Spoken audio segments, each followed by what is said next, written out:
Welcome to episode 32 of Edges and Sledges, the Indian Cricket Podcast. We're back after a short hiatus where, thanks to some hectic travel schedules, we weren't able to get together for the last week and a half or so, but we're happy to be back presenting to you episode 32 of the podcast. I'm Ashwin, presenting from Cincinnati, Ohio. With me, I have Varun in Singapore, as always, and DJ, who is usually in London, but at the moment is in India. So he's in the perfect time zone to watch the India-West Indies T20 that starts in about an hour after we start recording this podcast. So, gents, thanks for joining me. Lots to cover. It's been a busy couple of weeks in the world of cricket. So what I'm hoping we can get through today is first talk a little about the India-West Indies ODI series. We'll then preview the India-West Indies T20 series, what we think is going to happen, basically spending some time talking about the team selection and overall performance till date. DJ, then you can lead us in with a little bit of a conversation about the Al Jazeera investigation into match fixing that's been happening. There's also lots happening in the world of Australian cricket, from David Warner walking off the field to the phrase elite honesty, which has taken the Twitterverse by storm, which we'll talk a little about. And finally, 5 months away from it, the IPL is starting to make its way back into the news for all of us, which makes us very excited, but there's lots happening in terms of player transfers. So with that, let's jump right in to the India-West Indies ODI series. It ended as 3-1, which most folks should say we shouldn't, as Indian fans, be complaining about. But many people probably expected 4-1 or 5-0. So Varun, let's start with you. In a couple of sentences, your overall wrap-up of the India-West Indies ODI series. Yeah, I think at the end of the three games, it was a great wake-up call for us. It was tied at 1-1, despite two Kohli centuries in chases and 300-plus games. So I think it was a great wake-up call for us. Last Sunday, I was really upset. And I was ready to drop Dhoni on the spot, and I was get rid of him. And I was really angry and saying, he got rid of Sehwag and Gambhir. Now his time has come. He's got to go. So I've clearly calmed down after that. I think there are still some issues that are plaguing the team, but I think the way I see it, it was a very disappointing finish by West Indies. They kind of had it set up so well. I think they needed this. I think the Indian team also needed the wake-up call. But the last two games, they just kind of derailed, and India just walked all over them. So you mentioned the man who we'll probably spend a little more talking about, but MS Dhoni. DJ, he batted 3 times, making a total of 50 runs, made with a highest score of 23 and a strike rate of under 100. I mean, not a series for him to remember. Does the fact that we ended up winning the series take away from Varun's anger last week and readiness to drop MS Dhoni, or are you ready to see MS Dhoni call it quits on his ODI career? I think it's a very difficult question to answer. On the one hand, you've got his keeping, which is excellent and still in good nick. You saw him take that fantastic catch, running backwards at full stretch. So he's fit enough to do it, but his batting has left a lot to be desired. Maybe his reflexes have slowed down a little bit. So I, for one, I think would like to see Rishabh Pant take the gloves and fill in that spot. And it's a lot for me to say, being a big Dhoni fan. But if India are to win that World Cup next year, it's a harsh call. It's a tough call. I don't think they'll make it, but I think they should make it. And I think we may regret it, because Dhoni's now become almost, and I hate to say it, he's almost become a liability for the Indian ODI team. Yeah. So DJ, I completely agree. In fact, I was ready to fight with you, but I'm surprised that you've said it up front, because I know what a big Dhoni fan you are. I'll just share, some of the conversations I'm having with friends. Do you really believe in ODI? Their argument is that he's the best keeper. I get it, man. He is super. But there's two arguments that are coming out. One is his keeping is so good, and that can win you a game. And the second is Kohli needs him. Now, I completely disagree with both these statements, right? I think an ODI is not a game where one catch or one stumping will win you the game. Yes, if it comes down to that, then, man, I think you've got to look at your overall win and your team. That one stumping or 1 foot on the line or just outside the line has won you a game. I think you've got to be bigger and better than that. And as for the Kohli needs him, man, all of us work in companies, organizations with leadership. The point is, yes, there's a transition period. But if after 2 or 3 years, you are not able to grow up and manage your team on the field or understand how to take a review, then maybe Kohli is not the right guy for the job. So I'm not saying this is a Kohli rant or anything, but I'm just saying these are the two arguments I face. I don't know what you guys think of these 2 points. Yeah, I mean, I can jump in really quickly. I think I'm 100% with you. There is no space for a dedicated wicketkeeper in the side. I mean, heck, we're talking about having a batsman who can bowl a couple of overs. We're talking about needing an all-rounder at 7. So that the thought that you've got a spot dedicated at 1 out of 11 guys just for somebody's good keeping is unacceptable to me. Same thing applies, by the way, with a captain, right? It's happened over the years that there have been folks who've got their place in the side and kept it because they're master captains, but not doing much with either bat or ball. Also, no place in the modern game for that, for me. So I agree with you. I think I'm a huge fan of MS Dhoni. He's a legend of the game. I would love to see him call it a day, hang up his boots, whatever you want to say, with elegance and with dignity.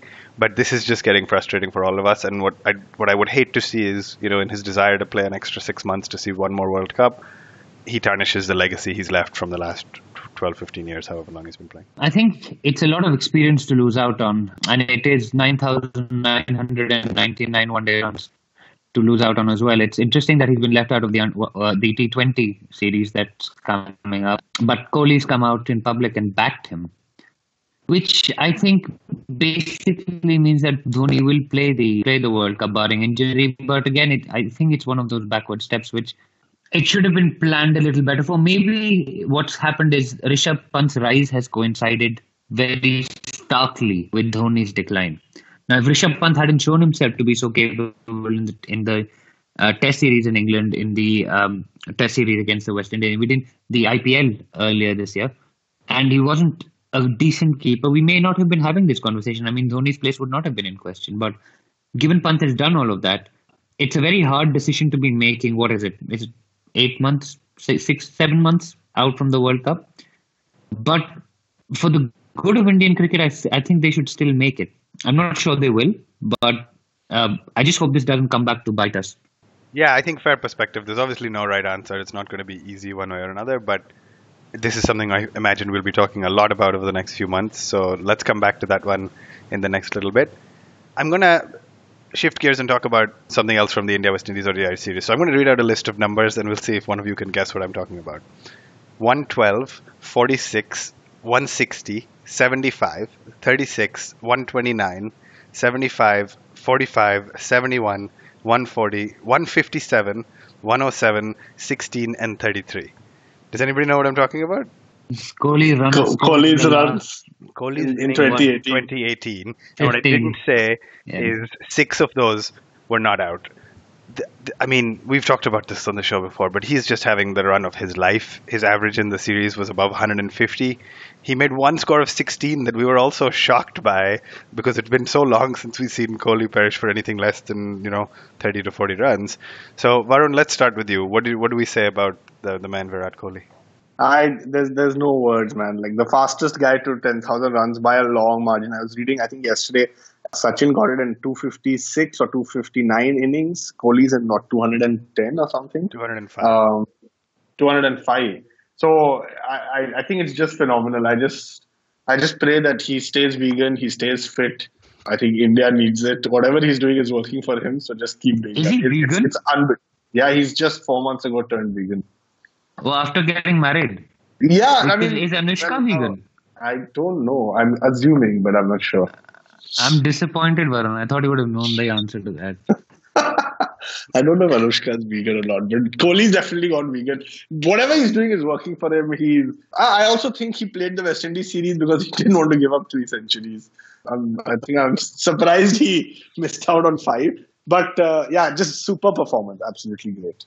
And in the last game, he didn't even have the chance to make 100 because the West Indies scored like 104. Mm-hmm. Yeah, exactly. Before he came into bat, he was just like, okay, whatever. Yeah, I mean, he made 33 not out, and that's the max he basically could have done. I mean, he made over 1,000 runs in 2018. I think he's done that for 3 years in a row now. 5 of the last 6 years outside of 2015 when he had a little bit of a blip. He's been India's highest run scorer. What is the problem we're going to face when he hits, or if he hits a patch when he goes through some bad form? He averages nearly 60.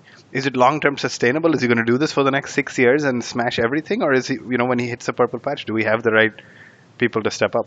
So I think roles change. I think the short-term focus is the 2019 World Cup. I think we have to hope he stays in good form till then. If he doesn't, there's really no backup as of now. The team seems very set, and I think we should just talk about that a little bit. But I think the roles change, man. Like in 2 years from today, you might have a team where you've got Shreyas Iyer, Prithvi Shaw, Sanju Samson, Rishabh Pant, all batting around Kohli. And that's where Kohli will have to take a view, right? That do I change my role? Do I play longer innings? Do I not be so aggressive? And I think that's fair. I think you have to evolve. Okay, so let's talk about another set of numbers. DJ, this one is for you. These 6 numbers, 52, 52.5, 51, 62, 71, and 74. Do you know what I'm reading out? This Rohit Sharma's ODI figures. ODI batting average DJ for the last 6 years. I thought you were going to say DJ's high school math scores. That's not bad, actually. Well, from 52 to 70 is pretty good. Rising up the ranks. So while his absolute average is about 47, 48, in the last 6 years, he's really stepped up. He's averaged more than 50 every one of the years. The fun fact for me is when he was batting on 150, when he crossed his 150, everybody almost just assumed he'll get to 200 again. And there was a lot of talk about that in the media. But I read a Cricinfo article that said in any other era, Rohit Sharma may have been the most dominant batting force a country has seen. And yet, because he's batting alongside the man Virat Kohli, we kind of take him a little bit for granted, specifically in limited overs cricket. Any thoughts on Rohit Sharma? Is he the force that we ever expected he'd be? Has he stepped beyond your expectations from 5 years ago? I think he has. I mean, as a one-day player, certainly, and I acknowledge completely that he is an excellent, almost great one-day player. I think he has a maximum number of 150 plus scores, as you said. He's a force to be reckoned with in the one-day game. He's a big hitter. He starts slowly. He knows how to build an innings. My problem with Sharma has never actually been in the one-day games. It's with his selection in the test side, and lo and behold, he's back in for India Australia, which I think we should talk about a little bit later in this show, because some of the selections, frankly, are pretty shocking.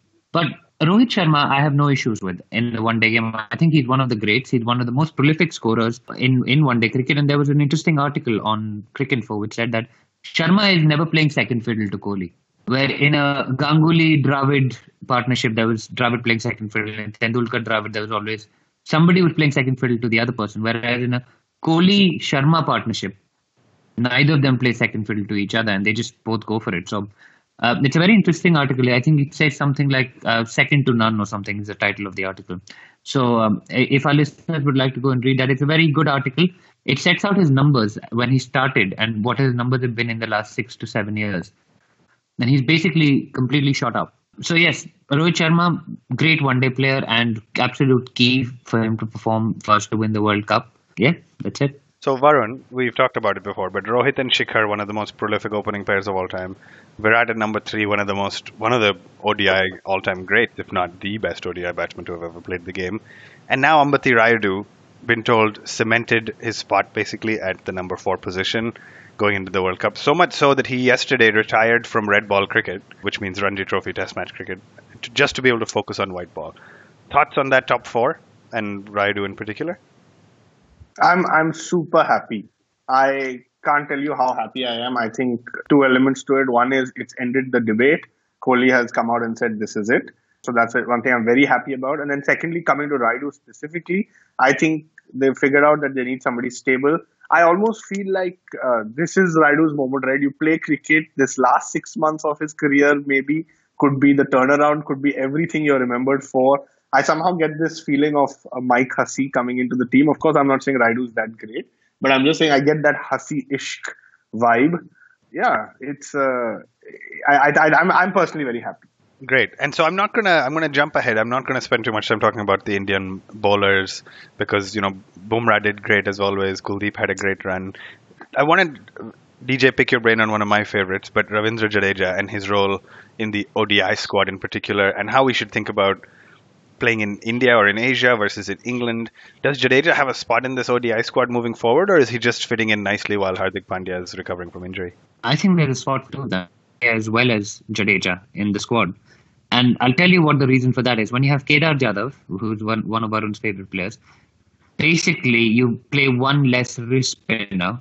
Either, I think Kuldeep will play, Chahal may not play, and then you have the 2 quicks. So you've basically lengthened your batting order, adding Jadeja, and that gives that extra solidity. So I think Jadeja will play in Australia.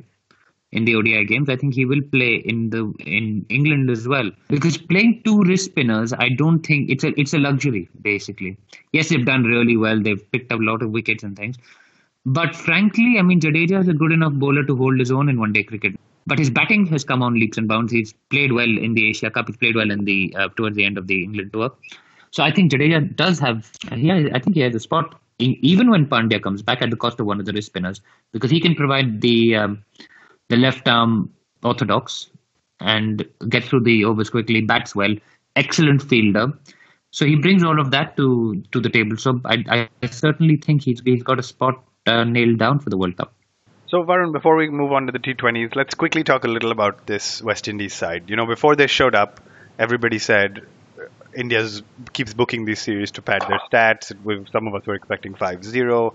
Some of the big names who play T20 cricket, franchise cricket around the world, don't play for the country anymore. Everybody from a Chris Gayle to Evan Lewis to Karen Pollard for ODIs.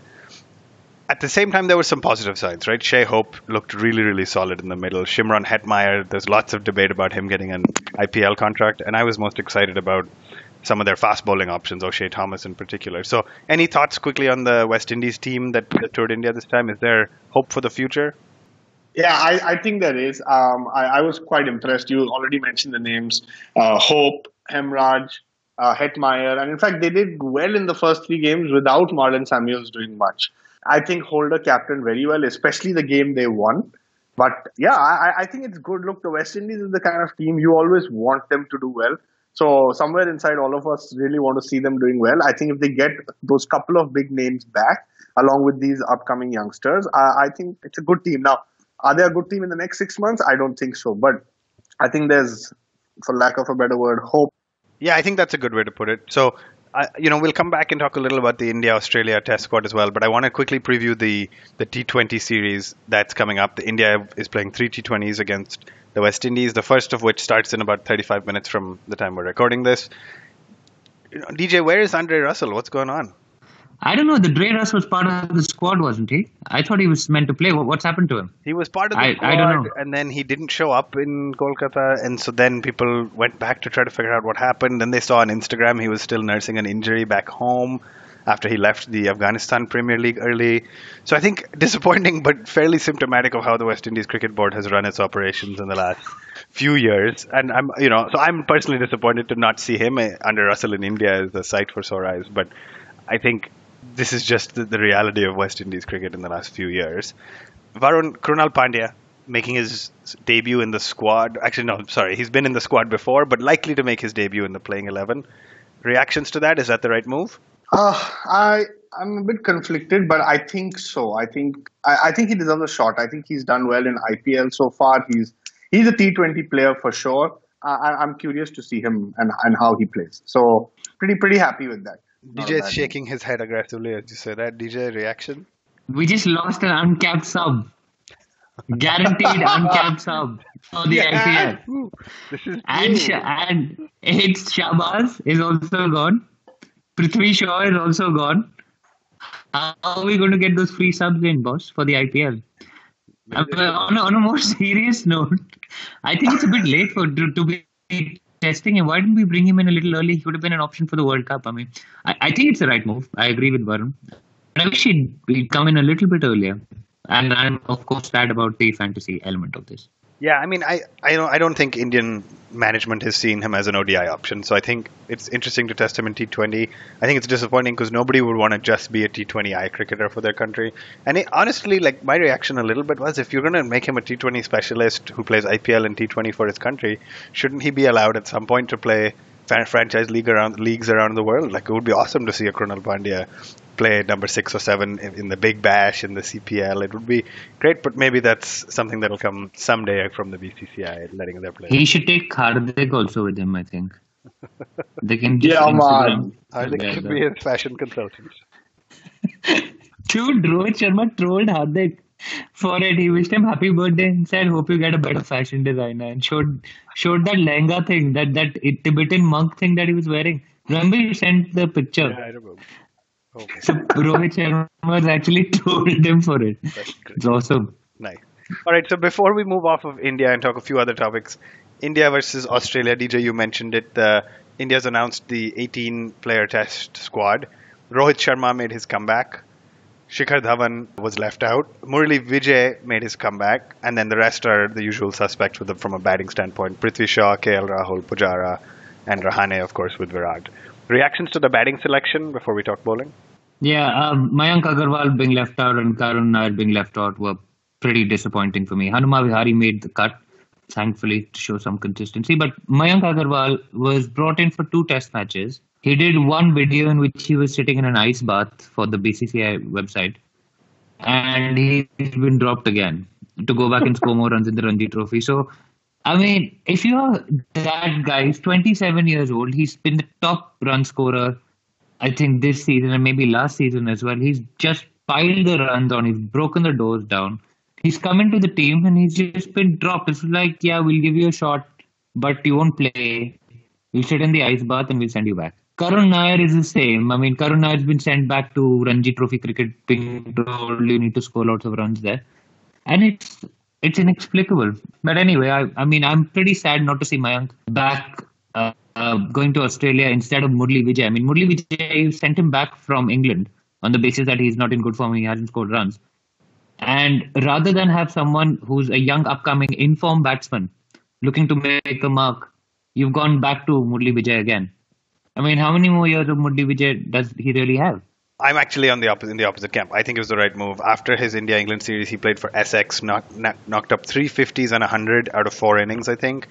So, he found some form. They made him play domestically a little bit. And then, obviously, he has track record in Australia. So, for me, if you want to play a Prithvi Shaw at the top of the order, I think having the stability of a Murali Vijay can go a long way.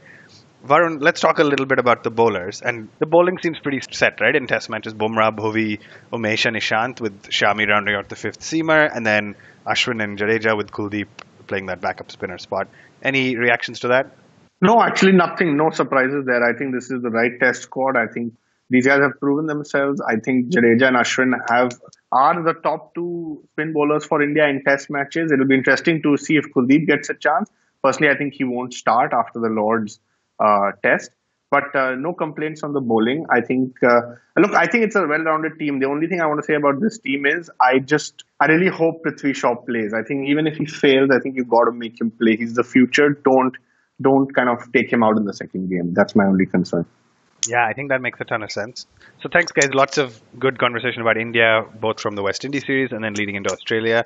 Just before we move to our next topic, like I mentioned at the time of recording this, we're about 30 minutes out from the match. So they've just announced that both Krunal Pandya and Khalil Ahmed will get their T20 international debuts for India. So very exciting.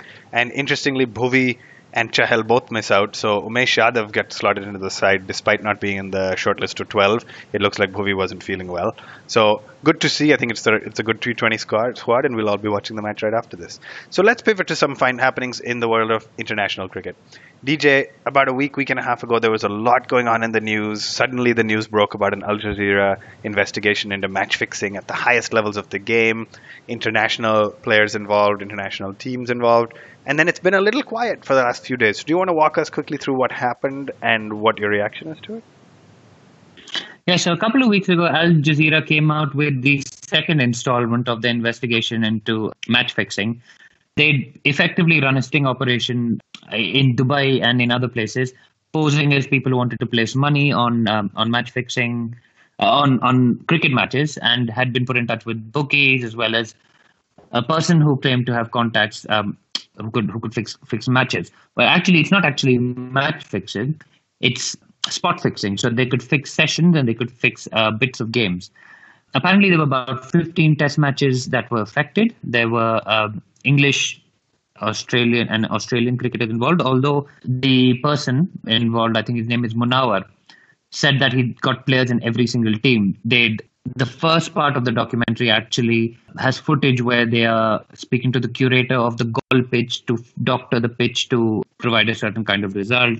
There are photographs of Munawar sitting with people like Graham Swan.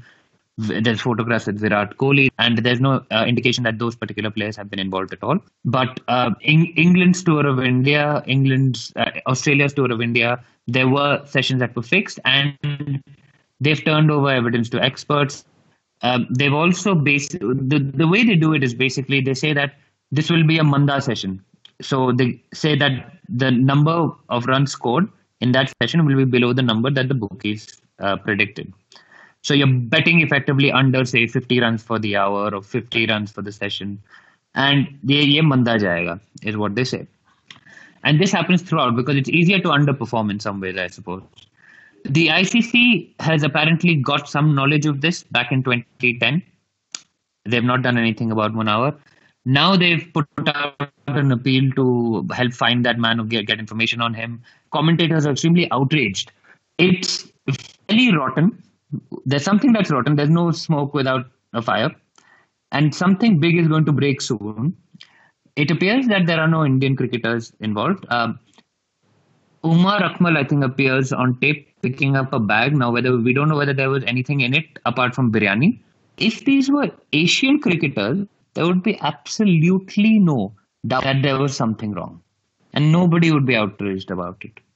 But because it involves cricketers from Australia, where's the proof? Why is the evidence not being handed over? I mean, it's like at one point, ball tampering was also an Asian thing, right? Now we see who's doing it. Al Jazeera is not a one man and his dog. They're a proper news organization. They've got their sources, they've got their material. They're not going to put this kind of stuff out with so much detail without having the evidence. And I find it shocking that respected voices in the cricket circles are saying, oh, it's crazy how they keep coming up with these allegations without any substantial evidence handed over to the ICC. I mean, the ICC is a leaky organization. Look what they've done with the revenues. They're not the most trustworthy organization in the world. They're based in Dubai for tax breaks. So, I mean, for them to suddenly the ICC's anti-corruption people will sort all of this stuff out, I just find it shocking. I don't know what you guys think. Today, actually, there's been news that Ghulam Bodhi in South Africa has been convicted against for criminal charges under the act that came out after Hansi Cronje's case in 2004. It's the first prosecution under that. I mean, every day there's something new that comes out, right? So it's rife, obviously, and it's bad. Cricket needs to be cleaned up, and the English and the Australian commentators on this seem to be in denial, which I just find shocking. Anyway, I've had my rant for the day, so Ashwin, yeah, let me know what do you think. I think you summarized it well. For me, the only thing I always say anytime news like this breaks is that it's incredibly disappointing for us as fans of the game. We want to see hard-fought cricket, we want to see battles on the field, and we want to see the best team coming out on top. So for me, I just feel incredibly disappointed when these things happen because, some of us follow this game very, very passionately, and it's disappointing to see that this could be happening in the world of cricket. So maybe this is a crass transition, but speaking of match fixing and ball tampering, etc., let's talk a little bit about the Aussies. Varun, there was news that broke this past week that David Warner was playing, I think it was club cricket, and then he walked off the field after being sledged. Then, of course, eventually walked back on, made a century, etc. But is that a little bit precious for David Warner to walk off the field and stop his innings because he was sledged against? I think it's not just precious; it's quite elite precious, if I might say so. Yeah, I think David Warner can fire up. He can get angry. I was personally very surprised that he walked off. And I don't know if I read correctly, but it was Phil Hughes' brother who sledged him to the point where he had to walk off. I mean, that's really messed up, man. Like, that's really messed up. But okay, I guess it shows you what these guys are made of. I actually respect him for taking a step away. I think getting off the field was a bit much, but I respect him for taking a step away because you have to cool off, right? And you need to let your bat do the talking. So are we seeing a mature Warner? Maybe it'll be interesting to see. Yeah, I mean, I guess you could interpret it as the immature Warner. And if you remember, we spoke in the first 3 or 4 episodes of this show when we first started it, that Warner's that exact personality who can dish it out but cannot take it back. And this feels very much like that, especially now that he's not dishing it out as much either. He just doesn't seem to be able to take it. But DJ, quickly, the Aussies have this they've hired some PR and marketing company. They're talking about playing the brand of Australian cricket, elite honesty, and really playing hard and letting the bat do the talking, etc., as Varun mentioned. And then, obviously they lost the Pakistan series horrifically. They lost the test series 1-0. One match was drawn, which was lucky to draw for them. They lost the T20 series 3-0, and as of the first ODI in the Australia South Africa ODI series, they lost that pretty poorly as well by 6 wickets. What's going on in the dressing room in Australia, and is this branding helping or hurting the side?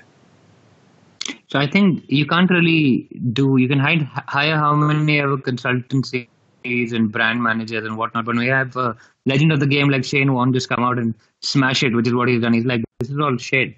You can say whatever you like. These are Australians. They play hard, they play fair. All this elite honesty business it's just nonsense. So he's not having any of it. They've done an entire cultural review and they've come out with, how it was all really bad and this and that. But I mean, how long is this actually going to last? It isn't going to last very long. We know the Australians. They are.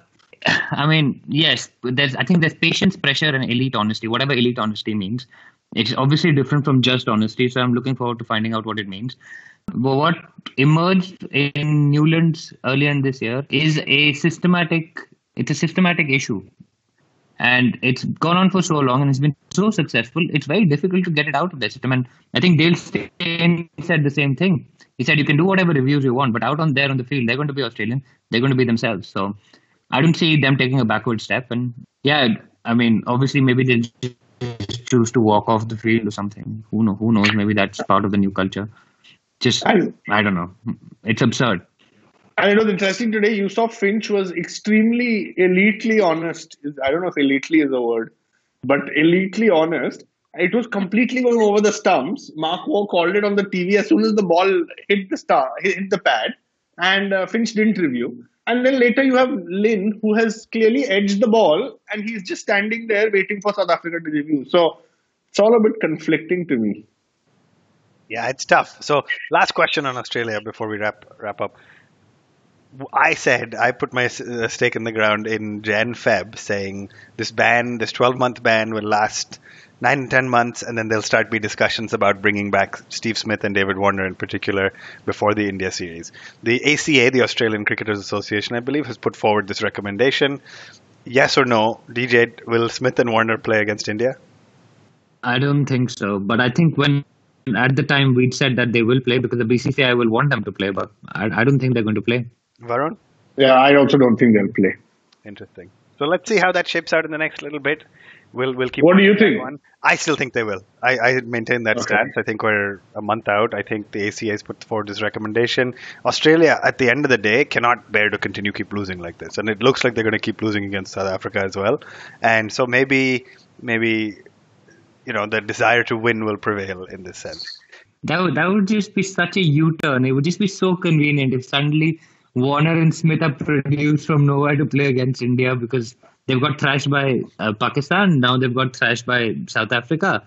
We can't afford to keep losing, so forget all this sandpaper nonsense. We're going to get our guys. Yeah, I don't think it'll happen. That's a pure disaster. I think given the Prime Minister is involved, I think they have no choice but to let one series go or 6 months go and then just take it. Kohli is going to go out there and try and win it. They're going to be going as hard as anybody else out there. I don't see Kohli holding back and being elitely honest and whatnot. Not implying that he's not already elitely honest, but fair enough. So I think you guys are probably right. It's just the skeptic in me that believes the Aussies will go back to being the Aussies I grew up watching, and I think let's see how it goes. So quickly, guys, before we wrap, IPL. I mentioned at the beginning, IPL fever has already started up. So a few things have happened in the last week itself. First off, Quinton de Kock was released by RCB, and Mumbai Indians have bought him for that amount, but apparently have released Mustafizur Rahman, which would be a big one, I think.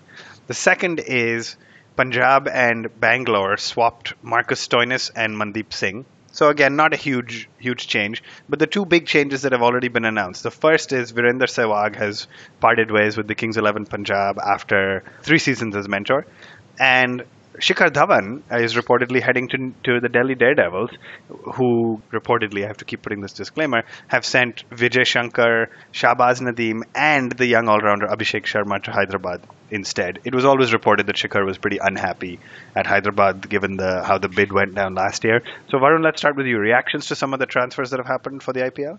Yeah, so very quickly, I think Quinton de Kock, I don't know why Mumbai wants them. Every year they seem to get a West Indian opener who wins them the tournament. So bringing Quinton de Kock doesn't make sense to me. They would have found somebody anyway. I'll just ignore Stoinis and Mandeep, both irrelevant for me. I think Viru leaving, I don't see it as a surprise. Somehow it doesn't seem that big a deal to me either. I don't know what role he played except kind of picking Chris Gayle in the last 2 years. And that too was pretty much a no-brainer for the price. So I don't know how much intelligence was involved in that decision. But I think the big one for me is Shikhar Dhawan. The way I read it is it's clear for Hyderabad that Kane Williamson and David Warner are opening. There's no place for Shikhar Dhawan. And I think for Delhi, it'll be interesting. You've got a team now that over the last few years has looked similar in the sense that you've got the top 6 young Indian batsmen playing for one side. I think, I mean, I would say honestly, just go out there, kidnap Andre Russell, and just finish it, man. I think your team is sorted. You basically just need Andre Russell. So you got to find out what floats his boat and get him to Delhi. I think first you have to find Andre Russell, right? That's the key part. DJ, final reaction to Dhawan moving to Delhi? I think it's a great move. Him coming back home to Delhi with Prithvi Shaw and Shikhar Dhawan followed by Rishabh Pant. I mean, top order to die for. And as Varun said, if you can find, I don't know, even a Hardik Pandya would do. I'm almost inclined to say even a Hardik Pandya would do to fill that all-rounder spot. And I mean, I think we had Morris last season. He went home after about 4 games. But if they play the full season, I think we're in great form. When I say we, the Delhi Daredevils. And don't forget Samson and Iyer as well. Yeah. I mean, it's a fantastic team. It just needs to click.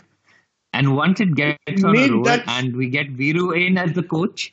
Yeah. Dude, this is also Viru's home team. You need a 6-hitter. That means by default, we have to get Kedar Jadhav. He's the finisher. Who does he play for? RCB? Chennai. Yeah. Maybe we can swap Pant for Kedar. I mean, they're both equally good. Yeah.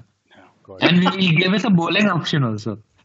All right, guys, I'm gonna call it with that. You heard it here first for the 11th, 12th year in a row. Delhi fans feeling like Delhi has a shot and a really great team on paper, but obviously execution has left a lot to be desired. So that's that. Thank you very much for joining us. We went a little bit over time. We are the Edges and Sledges Cricket Podcast. We are at One Tip One Hand on Twitter, Facebook, and Instagram. Follow us, like us, share it with your friends. And if you subscribe to our podcast and leave us a review on the iTunes Store or wherever you listen to podcasts, that would be much appreciated. We hope you enjoy the first T20 that kicks off in a few minutes at the time of recording. DJ and Varun, enjoy watching the game. We will see you guys next week. Thanks very much.